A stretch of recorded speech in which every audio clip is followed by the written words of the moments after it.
So this morning I have the pleasure of interviewing Michael Vincent from the United States, and we're here in Portugal. And Michael, I would like to ask you if you could tell me what you think is the most important thing about gentle teaching. I think I said that many times over the last 10 years. I think the central purpose is the foundation for everything else that's in gentle teaching, all the principles. It's the foundation of the pillars and the tools, gifts and vulnerabilities, just every aspect. So it's all important. Mm-hmm. Okay. And can you tell me a little bit about how you got involved in the gentle teaching community? By accident. By accident. Yes. 1987, I was recently out of the Army, and in 1987, it was very difficult for veterans to find work.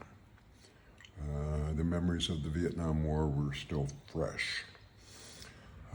So my priest found me a job with Catholic Social Services as a job developer. And I'll be honest, I was not very good at that job at all. But a lot of job openings and job applications crossed my desk. And one of them was a job opening with the state of Michigan to be a senior trainer in the mental health field. Well, most of my Army time was spent in classrooms, so I told myself pretty arrogantly I could do that. So I interviewed for the job and I was hired, knowing absolutely nothing about the mental health field or intellectual disabilities. Zero. And the first week I was working, my director of training gave me the little green book on gentle teaching. And she said, Mike, get to know this real well, because we're going to teach all of our caregivers the principles of gentle teaching. Wow. So over the next 2 years, I worked with a team to develop the first training curriculum for gentle teaching. This was in Michigan? Yes, in Michigan. But we didn't call it gentle teaching because we didn't want people to get confused between what John had and what we were doing with caregivers. So we called it working with people instead.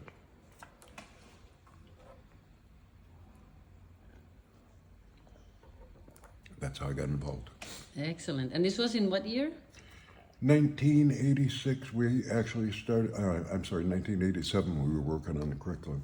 Mm-hmm. 1990, we presented the training to a class of caregivers for the first time. Wow.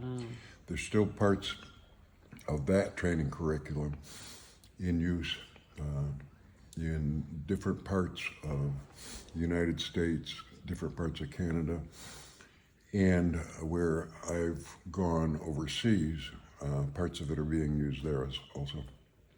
Excellent. Magnificent job, by the way. Yeah, well, it was a team effort. Right? I can't take credit for the whole thing. Even better. Teamwork. And Dr. McGee, when does he come into the picture? Probably in the early 1990s, shortly before I started. Again, my boss, the director of training, and the director of psychology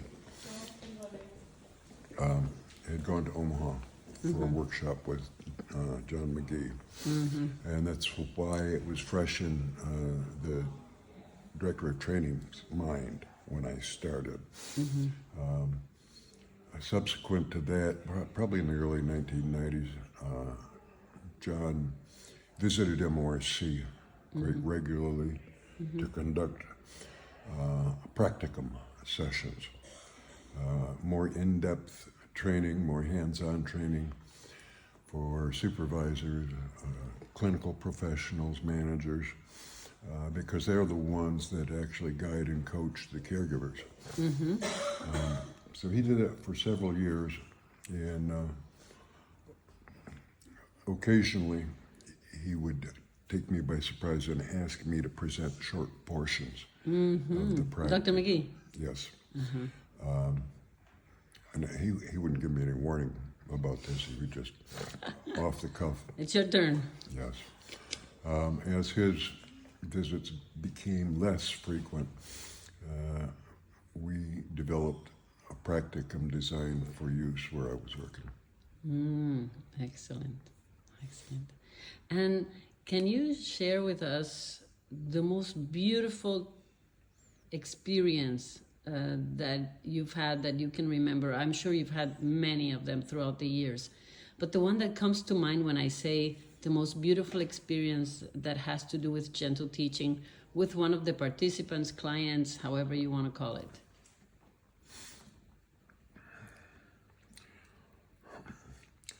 My interactions have been mostly with caregivers as opposed to the people that we serve. Okay. So I guess So then, can you answer with any caregiver? There's Yeah, probably been people that... I think I can pinpoint it. Okay. Was the first and second time I went to Iceland to train people in Iceland, and in the second year they finished their training, and we all gathered together in the training room for a group picture. So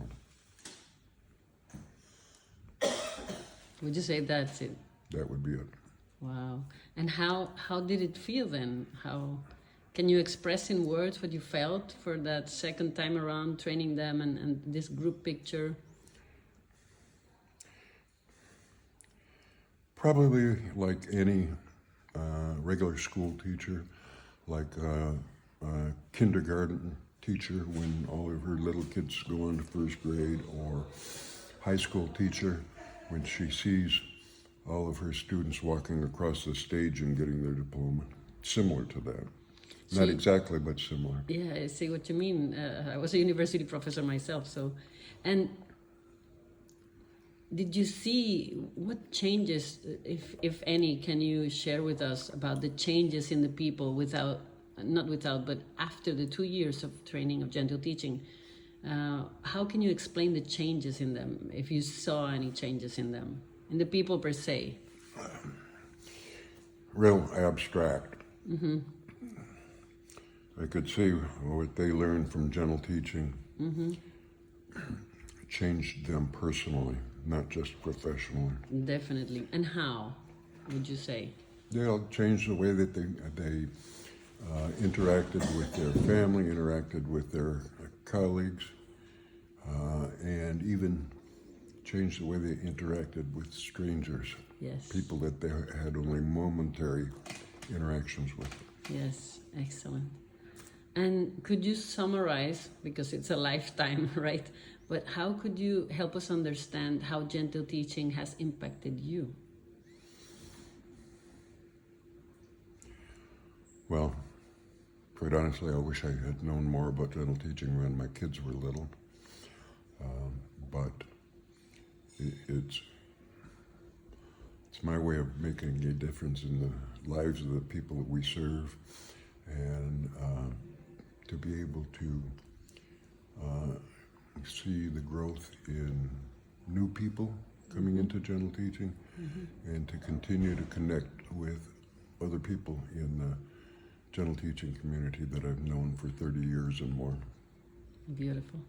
And I always say, you say that you would have loved to know gentle teaching when your children were growing up, but I say you're probably doing it now. You're probably showing them how gentle teaching has impacted you. And it's always time.